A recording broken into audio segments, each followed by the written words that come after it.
आपका एक लाइक और कमेंट मुझे नेक्स्ट वीडियो बनाने पर मजबूर करता है, तो प्लीज़ लाइक और कमेंट ज़रूर करें।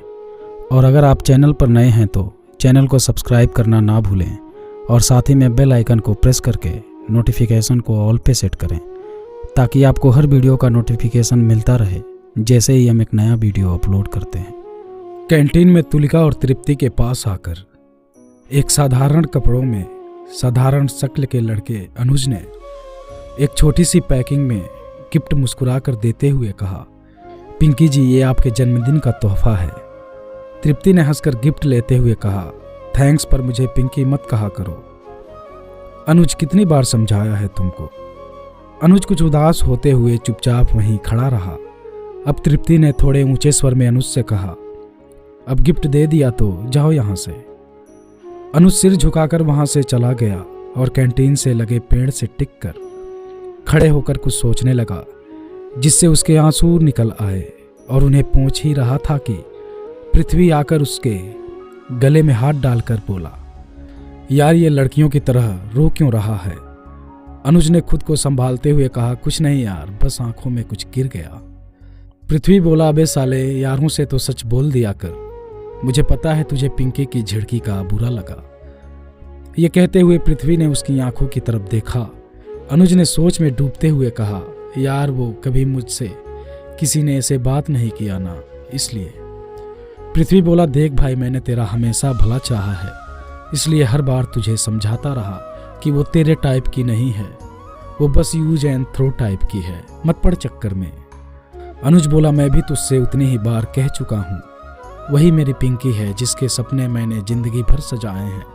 अब मिली है तो उसे मनाने दे, और तूने जो सुना है वो सब अफवाह ही है।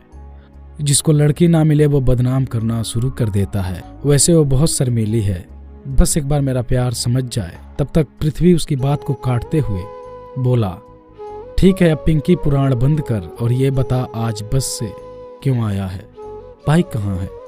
अनुज ने नजरें चुराते हुए कहा, वो आज स्टार्ट ही नहीं हो रही थी, इसलिए। पृथ्वी से रहा नहीं गया और बीच में ही बोला, मेरे सिर पर सींग लगे हैं जो मुझे समझ नहीं आता, ये क्यों नहीं कहता उस गिफ्ट के चक्कर में बाइक को बेच दी। मुझे शक तो कल शाम ही हो गया था जब तू मैकेनिकों की दुकान पर भटकता फिर रहा था, इतना महंगा गिफ्ट देने की क्या जरूरत थी। अनुज की चोरी पकड़ी गई तो उसे मानने में ही समझदारी दिखी, फिर मुस्कुराते हुए बोला, ये प्रेम है यारा, यहाँ मोल भाव नहीं, लेन देन का यहाँ कोई हिसाब नहीं, प्रेम लिखा है यहाँ हर तरफ, चाहे अगर तो पढ़ ले खुद, इस वही खाते की कोई खुली किताब नहीं है। पृथ्वी कुछ कहने की सोच ही रहा था कि उसकी नज़र घड़ी पर पड़ी और अनुज का हाथ पकड़ते हुए बोला, अच्छा मेरे गालिब, चल वरना प्रोफेसर ढक्कन हमें मार डालेगा। अनुज हंसते हुए बोला, मैंने कब मना किया, तू ही बातों में लगाया था, वैसे वो प्रोफेसर बच्चन है, ढक्कन नहीं। दोनों ने ठहाके लगाकर क्लास की ओर चल दिए। उधर कैंटीन में तृप्ति ने तुलिका से कहा, यार ये लड़के कितनी जल्दी सेंटी हो जाते हैं, साले डफर। तुलिका ने गिफ्ट हाथ में लेते हुए कहा, अरे मेरी बर्थडे गर्ल, तुम क्यों आज अपना मूड खराब करती है, कुछ देकर ही गया, देखने तो दे उस भिखारी की क्या औकात है। ये बात बोलकर उसने गिफ्ट का रैपर फाड़ कर निकाला और देखा तो बोली, अरे वाह, आज का पहला गिफ्ट ही डायमंड रिंग है, देख ले। तृप्ति को थोड़ा आश्चर्य हुआ, पर उस आश्चर्य को छुपाकर इतराते हुए बोली, ये छोटी मोटी रिंग तो मेरे मेकअप बॉक्स में कितनी पड़ी है, मेरी तरफ से तू इसे पहन ले। तुलिका ने हंसते हुए कहा, हाँ तृप्ति, सही कहा, तेरी जैसी सेक्सी के लिए ये छोटी सी रिंग। उस भिखारी ने तेरी बेइज्जती कर दी, चल तू कहती है तो मैं रख लेती हूँ, थैंक्स। अभी तुलिका मुस्कुरा ही रही थी कि अभिनव ने तृप्ति के कंधे पर हाथ रखकर कहा, और मेरी जान, हैप्पी बर्थडे। तृप्ति ने आंखें दिखाते हुए उससे कहा, कंजूस, आज भी खाली हाथ चला आया। अभिनव बोला, भाई तुझे तो रात की पार्टी का इंतजार है, तभी गिफ्ट ले लेना, अपना बता कितने बजे और कहाँ है पार्टी। तृप्ति बोली, तू कितना लालची है, तुझे मेरे जन्मदिन पर भी अपने पेट का ही ख्याल है। अभिनव कुछ बोल पाता तब तक एक तगड़ा हाथ उसके पीठ पर पड़ा और उसकी कराह निकल गई। ये हाथ शिवाय का था। शिवाय बोला, साले तेरी हिम्मत कैसे हुई, आज मैं और तृप्ति ही करेंगे पार्टी। किसी चिरकुट को पार्टी चाहिए तो यही कैंटीन में जितना चाहो करो, पर रात को भूल कर भी फ़ोन नहीं करना कि पार्टी कहाँ है। तृप्ति खिलखिला उठी और तुलिका ये सुनकर चौंक गई। सिवाय ने इशारा कैंटीन वाले को किया तो सभी ने तृप्ति को घेर लिया और सुर में गाने लगे, happy birthday to you dear Tripti. Tripti के आगे केक रखा गया और सिवाय ने तृप्ति का हाथ पकड़ के केक कटवाया और छोटा सा टुकड़ा तृप्ति को खिलाया और केक की ओर इशारा करके अभिनव से बोला, ले इसे सब में बांट दे और अकेले मत खा लेना। तृप्ति ने सिवाय का हाथ पकड़कर कहा, मुझे तुमको केक खिलाना था। सिवाय ने शैतानी मुस्कुराहट लेकर तृप्ति के कान में नज़दीक आकर कहा, आज रात की पार्टी में अपना सारा मीठा एक साथ खिला देना, इसलिए अभी नहीं। इतना सुनकर तृप्ति शर्मा गई। इतना कहकर बोला, ठीक है फिर मिलते हैं शाम को, अभी प्रोफेसर ढक्कन का क्लास है, मैं जाता हूँ। तृप्ति सिवाय को जाता देख रही थी, तभी तुलिका उसके पास आकर बोली, ओहो आज तो कोई नई दुल्हन की तरह शर्मा रही है। तृप्ति ने उसका हाथ पकड़कर सबसे दूर ले जाकर बोली, क्या मजा ले रही है, ऐसा कुछ नहीं है। तुलिका ने आंख मारते हुए कहा, जैसे मैं इतनी नादान हूँ, तेरे और सिवाय की पार्टी का मतलब नहीं समझूंगी, तो सिवाय तेरा पहला प्यार बन ही गया। तृप्ति ने हंसते हुए कहा, ये कैसी बातें कर रही है तू, भांग खाई है क्या? तुलिका ने मुंह बनाते कहा, मैंने ऐसा क्या कह दिया? तृप्ति अपने चारों ओर देखकर बोली, देख तू मेरी पक्की सहेली है इसलिए बता रही हूँ। सिवाय बड़ी मोटी हस्ती है, आज देखा ना मेरे जन्मदिन पर कैसे हजारों लुटा दिए, और अगर वो बदले में कुछ भी ले लेगा तो कुछ मेरा कम तो नहीं हो जाएगा। तुलिका की सुनते सुनते आंखें बड़ी होती जा रही थी। वैसे भी मम्मी को मेरी शादी की जल्दी है, उन्होंने पिछले हफ्ते मेरी सगाई भी करा दी। तृप्ति ने अपने बैग में ही बड़ी सी सगाई की अंगूठी एक झलक में दिखाते हुए कहा। इस बात से तुलिका के अंदर बम फूट पड़ा। वो इतना ही बोल पाई, क्या सच में? तृप्ति ने अपने बाल झटकते हुए कहा, हाँ यार, उस चिरकुट ने सरकारी नौकरी क्या दिखाई, मेरा खानदान उसके पैरों तले आ गया। मुझ जैसी शख्सी को अब उसके साथ एक छत के नीचे रहना होगा, सोचकर ही भेजा फ्राई हो जाता है। तुलिका ने अपने लेवल की समझदारी दिखाते हुए कहा, अरे जब पसंद नहीं आया लड़का तो शादी से मना भी तो कर सकती थी। तृप्ति बोली, मैं तो मुंह पर ही मना करने वाली थी, पर मेरी दीदी ने समझाया कि देख लड़का हैंडसम हो ना हो, पैसे वाला होना चाहिए, वरना प्यार से कोई महंगी महंगी ज्वेलरी, लंबी गाड़ी थोड़े ही खरीद सकता है। कुछ दिन बाद ना तू उतनी सुंदर रहेगी ना जवान, फिर हजारों का ब्यूटी पार्लर का खर्चा कौन उठाएगा? तो मेरी तरह तू भी बड़े घर में जाकर ऐश कर। तृप्ति ने गहरी सांस लेते हुए बात पूरी की। तुलिका अब कुछ बोलने से झिझक रही थी तो बोली, फिर सिवाय? तृप्ति ने सिवाय के सपने को देखते हुए कहा, सिवाय का सीना देखा है, उसके सामने मेरा वाला तो झिंगुर लगता है सिवाय के सीने में खुद को ऐसे चिपका लूं कि कभी अलग ही ना हो। पर फिर भी ये सब मैं इसलिए कर रही हूँ क्योंकि मुझे अपनी वर्जिनिटी उस चिरकुट को नहीं देनी है। अब चल जल्दी, मुझे रात के लिए कुछ ड्रेस खरीदनी है। ये कहकर तुलिका को खींचते हुए कैंटीन के बाहर ले गई। एक लड़का जो पृथ्वी को जानता था, तृप्ति और तुलिका की सारी बातें चुपकर सुन लिया और पृथ्वी को बता दिया जाके।